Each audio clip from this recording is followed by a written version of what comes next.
Oh, di video ini saya akan memperlihatkan kepada Anda secara menarik cara menggunakan M Pencil untuk mencatat di Huawei MatePad 11,5 Anda.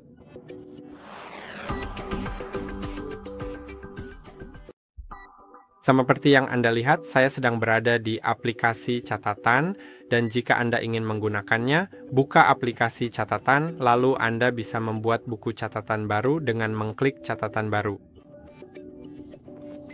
Lalu, Anda dapat membuat catatan baru yang akan menjadi buku catatan atau folder baru yang akan menjadi folder, ya, seperti benar-benar tidak peduli catatan baru.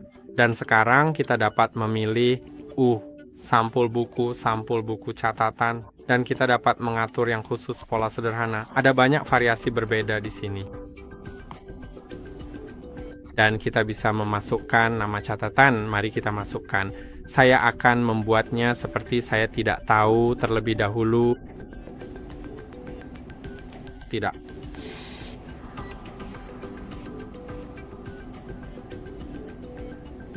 Oke, tidak usah dipikirkan.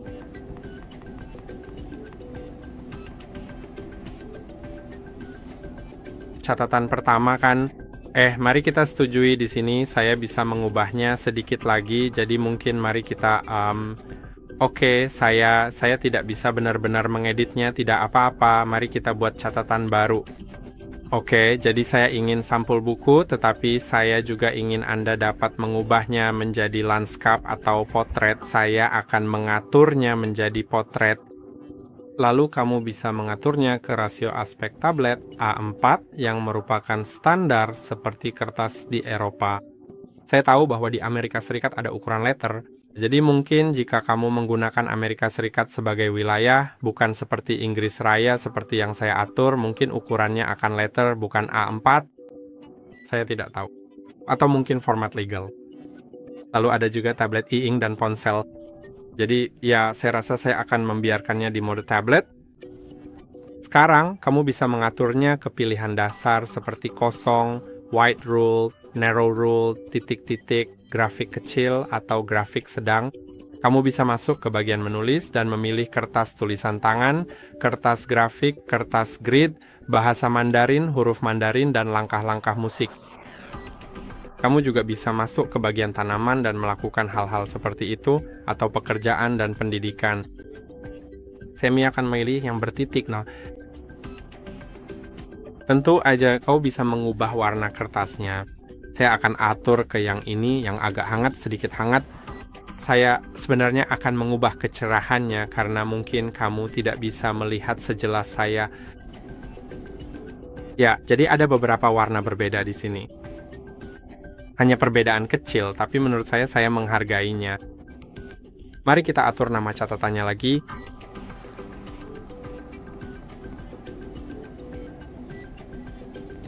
Setujui. Dan sekarang saya akan mulai menulis catatan-catatan itu. Tentu saja, kamu bisa membalik tabletnya atau apapun itu. Dan sekarang kamu bisa mulai melakukan sesuatu. Saya akan tunjukkan berbagai alat di sini sebentar lagi. Tapi mari kita mulai dengan menulis sesuatu dulu.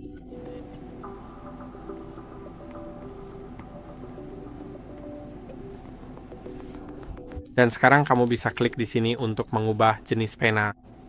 Kamu bisa memilih pena ballpoint, pena fountain, pena spidol atau kuas. Kamu bisa lihat ada berbagai alat di sini.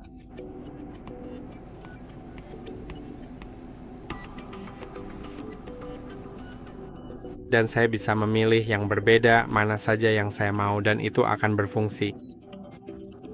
Untuk beberapa alat, saya hanya bisa mengubah ketebalan, opasitas, dan warnanya. Tapi saya juga bisa menambahkan, untuk pena fountain saya bisa mengubah sensitivitas tekanan, untuk pena spidol saya bisa mengubah sensitivitas tekanan dan tingkat kebulatannya. Jadi jika saya atur ke tingkat kebulatan yang lebih rendah, kamu akan lihat bahwa ujungnya tidak bulat seperti sebelumnya, dan jika saya atur ke kebulatan 10, ujungnya jadi terlihat jauh lebih bulat di sini. Jadi begitulah cara kerjanya secara sederhana. Nah, Untuk kuas, saya juga hanya bisa mengubah sensitivitas tekanannya saja, tidak lebih.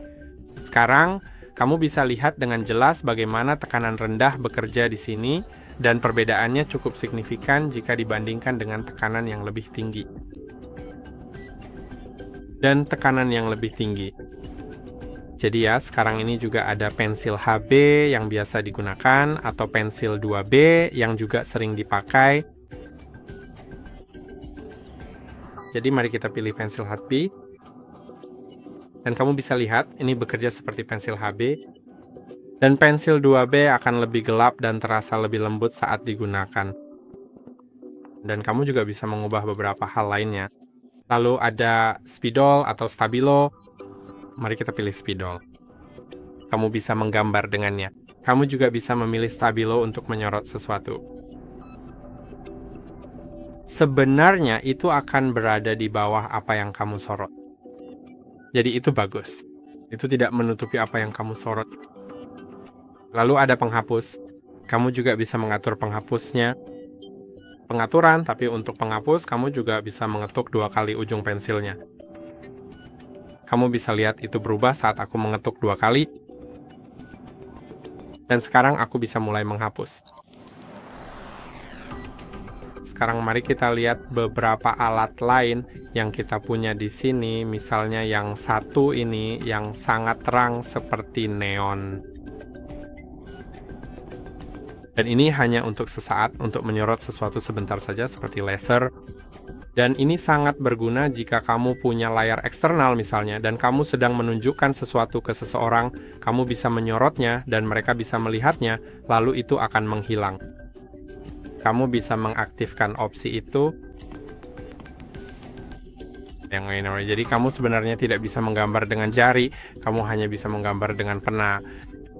Dan sekarang aku bisa menggambar dengan jari. Dan untuk berpindah, jika mode tanpa jari itu diaktifkan, aku harus menggunakan 2 jari untuk bergerak. Pilih saja sesuai yang kamu suka. Lalu ada template ini, kamu bisa mengganti templatenya. Dan ada beberapa mode lain seperti seleksi, kamu bisa memilih sesuatu.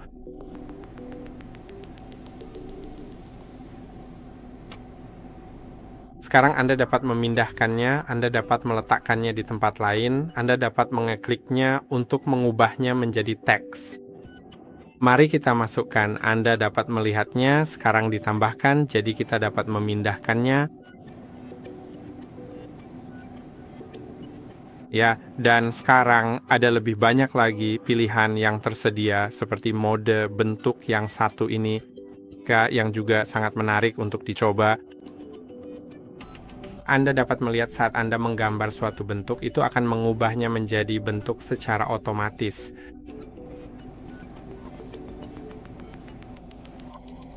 Anda dapat melakukan banyak hal di sini.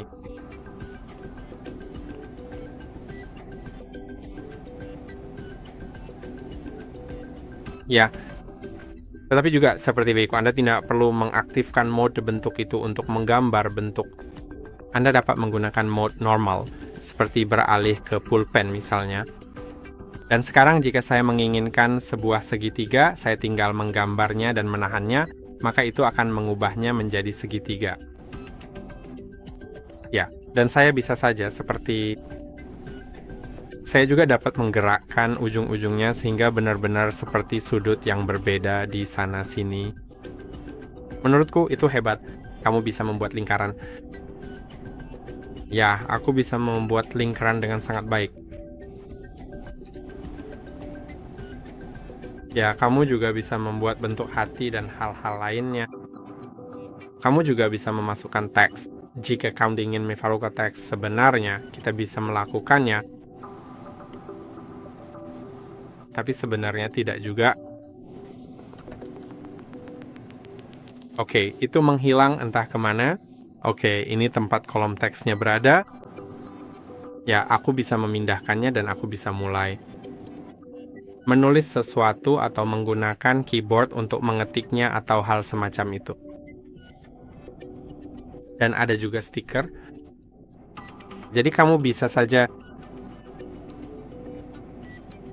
klik pada stikernya buat stiker baru dari galeri, dan nanti kamu bisa menempelkannya di sini atau cukup tempelkan foto